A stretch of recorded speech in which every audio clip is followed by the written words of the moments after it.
अस्सलाम वालेकुम दोस्तों, मैं हूं मजहर शेख और आप देख रहे हैं अशरफी चैनल का स्पेशल प्रोग्राम खास मुलाकात। दोस्तों खास मुलाकात में आज हमारे साथ मौजूद हैं ऑल इंडिया मजलिस इत्तेहाद मुस्लिमीन के प्रवक्ता दानिश भाई कुरैशी। तो दानिश भाई कुरैशी से हम जानते हैं कि भरूच में जिस तरीके से अभी कल ही रिजल्ट आया है कि एक सीट पर वहाँ जो है उस शाकिदा बीबी की जीत हुई है, यानी मीम ने जो है अपनी रफ्तार अभी भी जीत की ओर जारी रखी है। इस बात पर हम बात करेंगे दानिश भाई कुरैशी से। तो दानिश भाई, आपका इस्तकबाल वाला है। बहुत बहुत शुक्रिया। दानिश भाई, सबसे पहले ये बताइए कि भरूच में जो इलेक्शन हुआ वहाँ पर पहले क्या हालात थे? देखिए, भरूच के अंदर में ये बाई इलेक्शन था और वहाँ पर जो पहले काउंसिलर थे वो सीट खाली हुई। उसके बाद बाई इलेक्शन वहाँ पर आए, सादिका बीबी का नॉमिनेशन एएमआईएम की तरफ से करवाया गया और उसके बाद कल के रिज़ल्ट आप सब लोगों के सामने हैं। वहाँ ऑलरेडी हमारा एक कॉर्पोरेटर था ही, उसके बाद ये दूसरा कॉर्पोरेटर वार्ड नंबर 10 में। दानिश भाई, खासकर आपसे एक बात ये पूछना चाहूँगा कि जिस वक्त असदुद्दीन अवैसी साहब पहली मरतबा रिवर फ्रंट पर आए थे और लोगों का जो हुजूम था, उनको देखने के लिए जो लोग इकट्ठा हुए थे वो लोगों, और इस वक्त जब वो अहमदाबाद के दौरे पर आए अतीक अहमद अंसारी को मिलने के लिए, उस दोनों में बहुत ही फ़र्क देखने को मिला। इस बात को आप किस नज़रिए से देखते हैं? देखिए मजहर साहब, पहली बार जब वो आए थे एसएस साहब की अगर बात की जाए रिवर फ्रंट में, तो वो एक पब्लिक गैदरिंग मीटिंग थी। और इस बार जो आए थे तो वो आए थे इंटरेक्शन करने के लिए। जो कॉरपोरेटर इलेक्ट हुए थे कॉरपोरेशन के चुनाव के बाद, उसका रिव्यू लेने के लिए, जो पार्टी की अमूमन पॉलिसी है, नेशनल पॉलिसी है कि जहाँ जहाँ भी रिप्रेजेंटेटिव इलेक्ट होकर आए हैं उनका रिव्यू लिया जाए, उनकी गाइडलाइन दी जाए। और बहुत अच्छे धाराशास्त्री हैं हमारे सदर जो है बैरिस्टर असदुद्दीन साहब, कॉन्स्टिट्यूशन में बहुत जानकारी रखते हैं, तो वो गाइडलाइन देने के लिए काउंसिलर्स को कि किस तरीके से अपने संवैधानिक हुकूक, अपने आइन के जो हुकूक हैं वो हासिल किए जाएं। तो ये एक तरीके से पार्टी के वर्कर्स और उसके इलेक्टेड रिप्रेजेंटेटिव्स का ही प्रोग्राम था। बावजूद इसके आप इससे अंदाज़ा लगाइए कि प्रशासन पूरी ताकत के साथ रोकने में लगा था। आपने देखा लेमेंट्री होटल पे किस तरीके से बैरिकेड बनाकर दो मेंबर ऑफ पार्लियामेंट्स को रोका गया।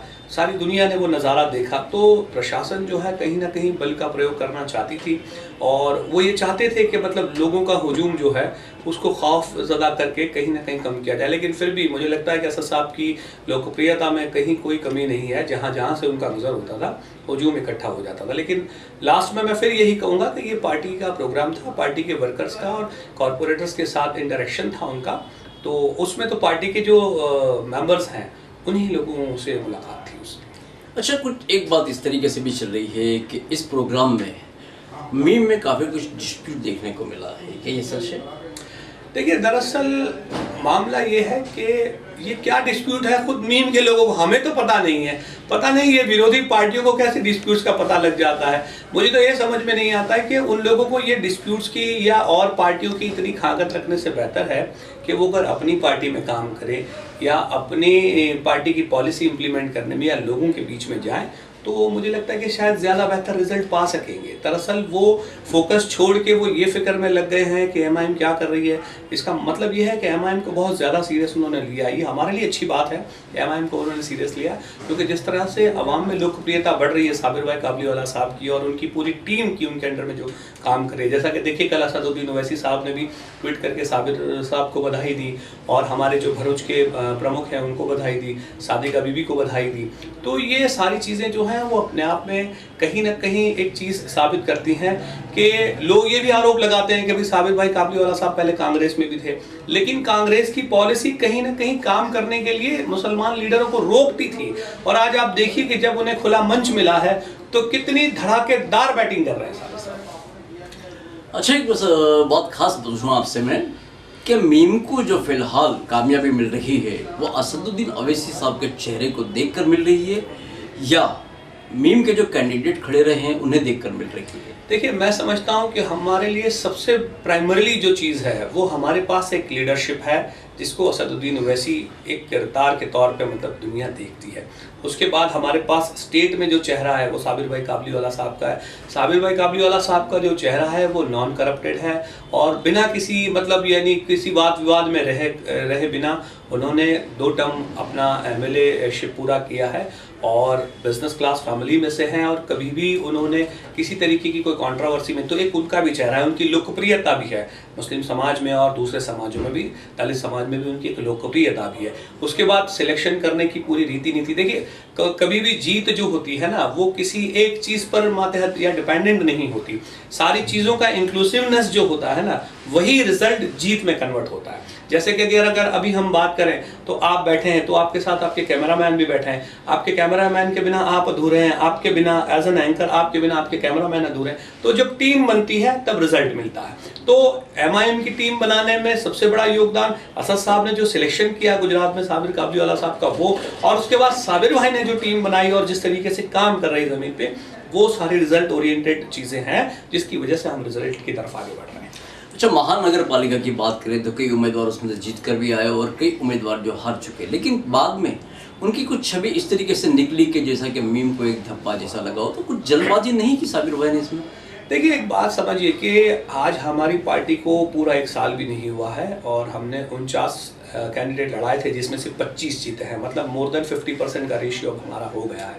और वाद विवाद की अगर बात की जाए तो देखिए सारे लोग और सारे किरदार जो हैं वो पार्टी तो ये चाहती है कि अच्छे से अच्छे लोग आए, लेकिन कहीं ना कहीं अपवाद रूप किस्से में अगर कोई चीज़ आ जाती है तो पार्टी उसके लिए जिम्मेदार नहीं होती है, वो उनका व्यक्तिगत मामला है। कोई भी पार्टी, कोई भी राजनीतिक पार्टी की अगर बात की जाए तो क्या वो ये चाहेगी कि उसके कैंडिडेट बुरे हों या गलत हों? ऐसा नहीं है, लेकिन कहीं ना कहीं अगर कोई दिक्कत आती है तो वो उनका व्यक्तिगत मामला है। पार्टी की पॉलिसी बिल्कुल क्लियर है।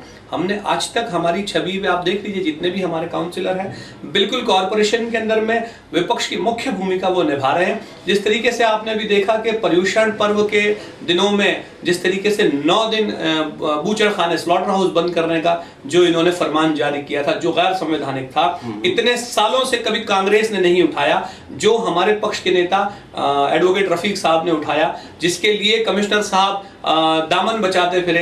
और उसके बाद नेक्स्ट टाइम जब बोर्ड बैठा तो रफीक साहब ने ये बात बोर्ड में रखी कि भाई कमिश्नर साहब अगर म्युनिसिपल काउंसिलर्स को मिलने का टाइम नहीं देते तो आम आवाम को कैसे देंगे। तो कभी इन मुद्दों पर तो बात कीजिए। देखिए AIMIM जो अवाम के मुद्दे उठा रही है उससे ध्यान भटकाकर अगर आप बुराई देखना चाहते हैं तो मैं समझता हूं कि किसी बुजुर्ग ने कहा था कि मतलब बुराई देखने वाला उस मक्खी की तरह होता है जो सारी अच्छाइयों को छोड़कर जख्म पे जाके बैठने की। दनिश भाई आपसे मैं एक खास बात पूछूंगा कि जब अवैसी साहब से मैंने कुछ सवाल किए गए गुजरात के ताल्लुक से, तो उन्होंने ये कहा था वहाँ पर कि इसके जो जवाब है हमारे साबिर भाई काबलीवाला साहब देंगे, लेकिन काफ़ी कोशिशों के बाद भी साबिर भाई काबलीवाला जो है वो कैमरे के सामने नहीं आ रहे, इसकी क्या वजह? देखिए ऐसा कुछ भी नहीं होता। जब साबिर साहब की ज़रूरत पड़ेगी तो वो कैमरे के सामने क्या, वो ओबी वैन के सामने भी आ जाएंगे। बात ये नहीं है, बात ये है कि पार्टी में जब जिम्मेदारियां तय कर दी गई हैं कि किसका क्या काम है, जैसा कि आपने कहा कि प्रवक्ता, तो पार्टी की तरफ से हम लोगों को बात करने के लिए ही रखा गया है। तो आपके जो भी सवालात हैं वो आप हमसे कर सकते हैं। किसी स्पेसिफिक डिमांड है कि भाई प्रेसिडेंट साहब का अगर आपको इंटरव्यू लेना है तो वो उनकी मशरूफियत पर डिपेंड करता है कि वो किस तरीके से वक्त लेना आते। लेकिन अगर पार्टी के लिहाज से बात करना है तो पार्टी के लिहाज से बात करने के लिए ऑलरेडी रिक्रूट किए गए लोग हैं, उनसे आप बात कर सकते हैं तो आपको जवाब मिल जाएगा। चलो दानिश भाई एक बात बताइए, खासकर कि कांग्रेस की हम बात करें तो देखा जाए तो कांग्रेस की जानिब से इतनी मुखालिफत नहीं हो रही जितनी गियासुद्दीन शेख साहब की जानिब से मुखालिफत हो रही है, तो इस बात को आप किस नज़रिए से देखते हैं?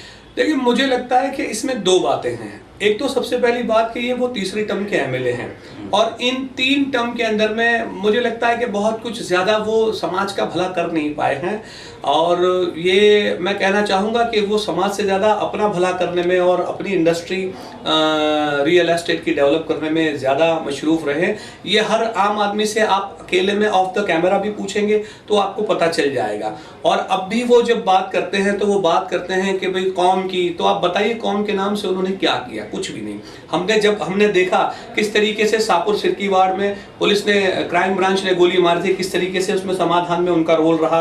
उसके बाद देखा जाए तो प्रवीण तोगड़िया शाहपुर पुलिस स्टेशन आकर बैठ जाते हैं तो किस तरह वो अपने घर में छुप के बैठ गए। आप समझिए कि अवाम को एक लीडर चाहिए, एक नेता चाहिए जो बिल्कुल खुली छाती से जुल्म और जालिम के सामने खड़ा रहे। जब होता यह है कि जब जुल्म होता है अवाम पे, तब आप अपने घर में जाकर छुप कर बैठ जाते हो, तब आप समाधान की रीति नीति अपना लेते हो। तो ये कितना मुनासिब है। इसके बाद का मैं आपको इंसिडेंट बताऊं, रमजान के अंदर में लोगों को घरों में घुस के मारा गया, दरवाजे तोड़ तोड़ कर निकाले गए। पिछली बार जो रमजान में, इस रमजान की नहीं, पिछले रमजान की बात कर रहा हूं, ये उनकी अपनी कॉन्स्टिट्यूंसी में हुआ। महिलाओं को और बच्चों को मारा गया, और यहां तक के एक प्रेस रिपोर्टर के ऊपर तो बाकायदा लोकल पुलिस स्टेशन ने बिल्कुल मतलब बायस्ड होके एक्शन लेने की बात कही। ये तो ठीक है कि वो अपने आप में काबिलियत रखते थे तो उनका कुछ हो नहीं पाया, लेकिन अगर गयासुद्दीन शेख जैसे नेता रहते तो आप सोचिए कि जब पत्रकार सुरक्षित नहीं है तो आम आदमी का क्या होगा। उसके बाद का इंसिडेंट जो बना, बच्चे की आंख पे पुलिस वाले ने जो लाठी फेंक के मारी थी तो आंख के नीचे स्टिचेस लेने पड़ गए थे। आप मुझे बताइए, हाँ आप मुझे ये बताइए कि एज एन एमएलए कितनी बार उन्होंने असेंबली में ये बात उठाई? क्यों उन्होंने ये बात असेंबली में नहीं उठाई कि भाई जिस तरीके से गैर कानूनी असंवैधानिक तरीके से शाहपुर सिरकीवाड़ में एक बच्चे की जान ले ली गई, उसका जवाब क्यों नहीं मांगा आपने सरकार से? आपने क्यों नहीं पूछा कि प्रवीण तोगड़िया आके शाहपुर पुलिस स्टेशन में पीएसओ की कुर्सी पे कौन सी हैसियत से आके बैठ जाता है? तो ये जो इनकी नरोवा कुंजरोवा नीति जो है, जो मिली भगत है यहाँ के कट्टरपंथी लोगों से, और सिर्फ अपना साम्राज्य बचाने की जो पॉलिसी है, तो उन्हें कहीं ना कहीं लगता है कि अगर वो एमएलए नहीं रहेंगे तो उनके जो क्या बोलते हैं पैसेदार लोकल लेवल के अहमदाबाद के जो अदानी अंबानी हैं वो उनके साथ नहीं रहेंगे और उनका जो भविष्य है वो फाइनेंशियली अंधकारमय हो जाएगा। आप समझिए कि गयासुद्दीन शेख नहीं रहेंगे, दानिश कुरैशी नहीं रहेंगे, इमरान खेड़ावाला नहीं रहेंगे, तब भी कौम तो रहेगी, लीडर तो रहेंगे, नेता तो रहेंगे। लेकिन मामला यह है कि अगर कोई ये समझे कि मैं नहीं होऊंगा तो कौम का भला नहीं होगा, तो ये दरअसल बिल्कुल छुपी रीति नीति है उनकी। मुझे लगता है कि इसमें से उनको बाहर निकल जाना चाहिए। अवाम को अब समझ में आ गया कि गयासुद्दीन शेख बात क्या करते हैं और दरअसल असलियत में हैं क्या। गांधीनगर के फिलहाल जो नतीजे सामने आए, इसमें फिर एक बार भारतीय जनता पार्टी है वो जो खुलकर सामने आई। कांग्रेस को कुछ सीटें मिली हैं जबकि आम आदमी पार्टी को एक सीट मिली है। तो आपको लगता है कि आम आदमी पार्टी पर यहाँ पर कहीं ना कहीं जो है वो हिस्सेदारी बनाएगी मुस्लिम वोटों में? देखिए, मुझे ऐसा लगता है कि हिस्सेदारी बनाने की बात तो ऐसी है कि गांधीनगर की अगर बात की जाए तो 2 सीट कांग्रेस की आई है और 1 आम आदमी पार्टी की। मैं तो कल भी अपने एक ऑफिस में जब हम ये खुशी ईद का जश्न मना रहे थे उसमें मैंने ये बात कही कि लोकतंत्र के लिए अच्छा नहीं है कि 44 में से 40 सीटें भारतीय जनता पार्टी के लिए आए, जिससे एक तरफी शासन जो है वो लोग काबिज हो जाए। दरअसल विपक्ष का भी 40% जो है हिस्सेदारी होनी चाहिए, क्योंकि विपक्ष अगर मजबूत होगा तो ही दोनों तरफ की बात रखी जा सकेगी।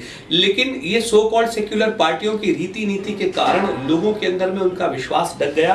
गांधीनगर के वोटरों से पर्सनली मैंने जब सर्वे किया तो मुझे ये जानने मिला कि આપણે કોંગ્રેસને વોટ આપીને શું કરવાનું, એ લોકો તો પાછળથી વેચાઈ જવાના છે। जो ભાજપમાં જતા રહેવાના હોય तो પછી આપણે એને વોટ કેમ ના આપીએ। और दूसरी तरफ की अगर वो बात करते हैं, कल से एक चीज और भी आ रही है। सीनियर लीडर्स ये कह रहे हैं कि भारतीय जनता पार्टी का जो वोट है वो अंकबंद है और उससे विपरीत 70% जो वोट है वो डिवाइडेड है। तो यहाँ एक बात आपको समझनी पड़ेगी कि आखिरकार वो 70% वोट डिवाइड क्यों हुआ इसलिए क्योंकि जिन 70% का आपने वोट लिया उनके साथ आपने सियासी इंसाफ नहीं किया। आपने 70% का वोट लेके 2.5% जो लोग थे उनका भला किया, आपने उनको आगे बढ़ाया, आपने उनको तरक्की दी, आपने उनको एम्पावर किया, आपने उनको फाइनेंशियल साउंड किया, आपने उनको पॉलिटिकल एम्पावर किया। तो यकीन जानिए जिन लोगों के साथ सियासी जुल्म हुआ है वो क्यों आपके साथ खड़े रहेंगे, कैसे खड़े रहेंगे? तो ये सारे सर्कमस्टांसेस जो हैं वो इनकी पॉलिसीज के कारण ही बने हैं। अब बताइए कि वो भारतीय जनता पार्टी जो किसी 80 के दशक के बाद में महज 1 सीट पर थी, कैसे वो केंद्र तक पहुंची है और किनके शासनकाल में पहुंची है? कभी आप ये तो पूछिए उनसे। तो इस बात का उनके पास कोई जवाब नहीं है। जवाब इसलिए नहीं है क्योंकि इनकी खुद की जो पॉलिसी है वो हार्ड कोर और सॉफ्ट कोर पे जाके खड़ी हो गई है और वहां उनके पास कोई लाजिम जवाब नहीं है। आप मुझे ये बताइए कि उत्तर प्रदेश में या और जगहों पर जो लोग ये कह रहे हैं कि मुसलमानों का वोट बढ़ जाएगा, ये हो जाएगा, क्यों गांधीनगर में कोई नहीं कह रहा कि हिंदुओं का वोट कांग्रेस पार्टी को नहीं मिला, आम आदमी पार्टी को नहीं मिला? आपने किसी से सुना, किसी के मुंह से या किसी मीडिया के लोगों से ये सवाल करते हुए सुना कि गांधीनगर में आपको हिंदुओं का वोट नहीं मिला? तो देखिए आप कितनी चालाकी से जिन लोगों को वो शासन में हिस्सेदारी देना नहीं चाहते उनके ऊपर तो ये आरोप लगाते हैं कि इनका वोट हमें ना मिलने के कारण हम हारे, लेकिन एक्चुअल वोट जो ट्रांसफॉर्मेशन हुआ, जो वोट माइग्रेट करके भारतीय जनता पार्टी में गया, उसके लिए तो कभी आप मुंह में से आवाज निकालिए, वो नहीं निकलेगी। दोस्तों यहाँ पर लेते हैं हम एक छोटा सा ब्रेक। दानिश भाई साथ बातों का सिलसिला चालू रहेगा, मिलते हैं ब्रेक के बाद।